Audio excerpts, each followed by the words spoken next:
एक झटके में आम इन्वेस्टर्स ने शेयर मार्केट में 30 लाख करोड़ खो दिए। क्यों खो दिए? क्योंकि जो शेयर मार्केट एग्जिट पोल्स के फर्जी रिजल्ट्स के चलते, जिसमें एनडीए को 400 पार और बीजेपी को 370 प्लस दिखाया जा रहा था, शूट अप कर गई कि बस अब तो बीजेपी की सरकार धूमधाम से सारे रिकॉर्ड्स ब्रेक करते हुए बनने जा रही है।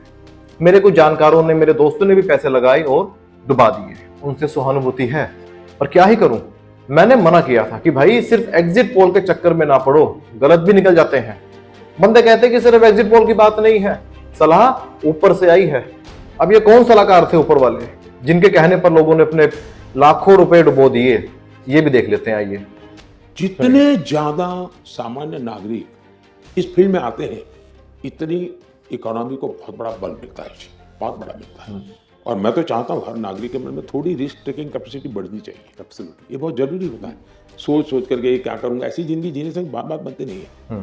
और 4 जून जैसा आपने कहा, जिस दिन चुनाव का नतीजा आएगा, आप उस हफ्ते भर में देखना कि यानी भारत का स्टॉक मार्केट के लिए उसके सारे जो उनके प्रोग्रामिंग के जो प्रोग्रामिंग वाले सारे उनके थक जाएंगे।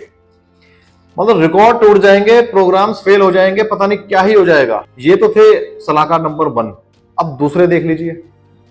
आप स्टॉक मार्केट के बहुत माइन्यूट उस पर नजर रखने वाले व्यक्तियों में से एक हैं। स्टॉक मार्केट में गिरावट हुई, नर्वसनेस दर्ज की गई, उसको इस बात से जोड़ दिया गया कि बीजेपी की सीटें लोकसभा में कम आ रही हैं और इसी वजह से मार्केट बार बार क्रैश हो रहा है। आपकी अपनी स्टडी क्या कहती है? देखिए, 16 बार इससे भी बड़े गोते स्टॉक मार्केट ने लगाए, इसको चुनाव के साथ जोड़ना नहीं चाहिए। नोट कीजिए दोस्तों, इन्होंने कहा है कि जो स्टॉक मार्केट है उसको चुनाव के साथ जोड़ना नहीं चाहिए। अब आगे सुनिए। खैर, अफवाहों के कारण ऐसा हुआ भी होगा, तो 6 जून के पहले आप बाय कर लेना। 4 जून के पहले वो शूट अप करेगा। तो 6 जून से पहले बाय कर लेना, 4 जून से पहले बाय कर लेना, वो शूट अप करेगा। 4 जून को क्या है? इलेक्शन के रिजल्ट। एक तरफ खुद कह रहे हैं कि इलेक्शन से कोई कनेक्शन नहीं है स्टॉक मार्केट का, और खुद सलाह दे रहे हैं कि 4 जून से पहले बाय कर लेना, वो शूट अप करेगा। अब लोग बेचारे इनोसेंट है, मासूम है, उन्होंने बात मान ली, शेयर्स ले ली और पैसे डूब गए। लेकिन दोस्तों, अगर किसी का पैसा डूबता है तो किसी का उठता भी है।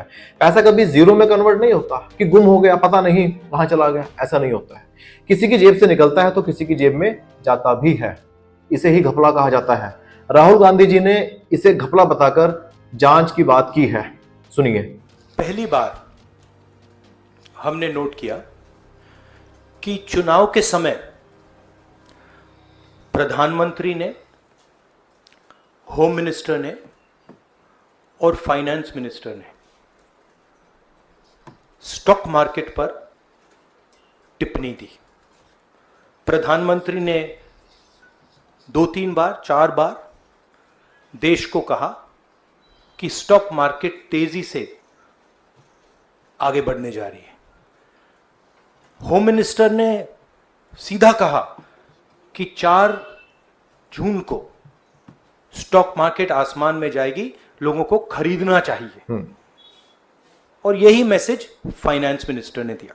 तो ये क्रोनोलॉजी है।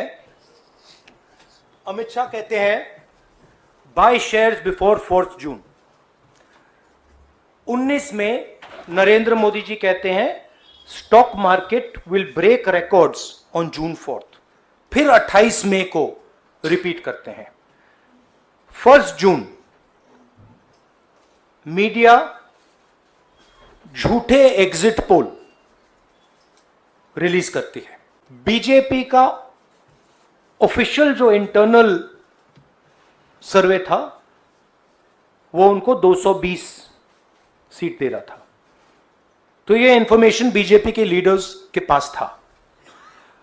इंटेलिजेंस एजेंसीज ने 200 और 220 के बीच में सरकार को बताया था कि उनकी सीट्स आ रही है।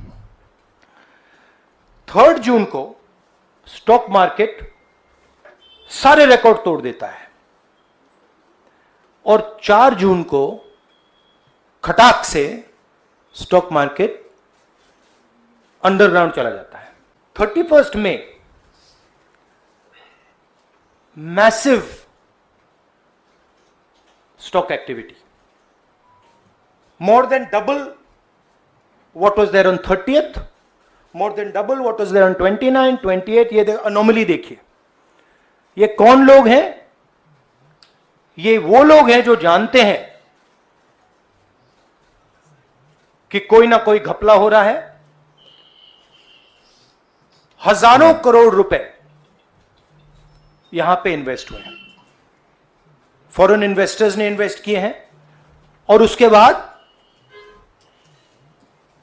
30 लाख करोड़ रुपए का लॉस होता है। किसका लॉस होता है?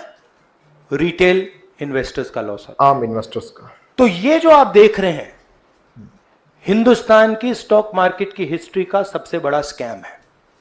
दोस्तों, नरेंद्र मोदी जी और अमित शाह जी कोई इन्वेस्टमेंट बैंकिंग एक्सपर्ट नहीं है, ना ही वो ऑथोराइज्ड है, ना ही वो सर्टिफाइड कंसल्टेंट है।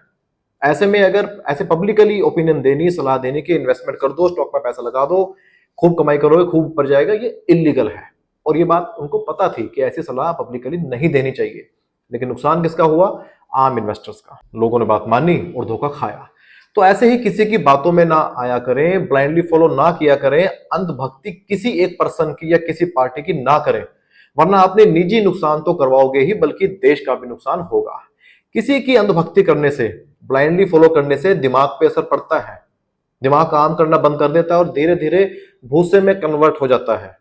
किसी ने कुछ कहा, भाषण दे दिया, स्टेटमेंट दे दी, उनका अपना इंटरेस्ट हो सकता है, उनका इंटरेस्ट वो रखें। आप तो अपना दिमाग लगाइए, आपका पैसा है, आपका देश है। किसी की बातों में आकर इन्हें बर्बाद मत कीजिए, इन्हें बचाइए। दोस्तों, अगर वीडियो पसंद आया हो तो लाइक कीजिए, शेयर कीजिए। अगर चैनल को सब्सक्राइब नहीं किया है तो सब्सक्राइब भी कर लीजिए। फिर मिलेंगे आपका दोस्त एडवोकेट विपिन कुमार। नमस्कार।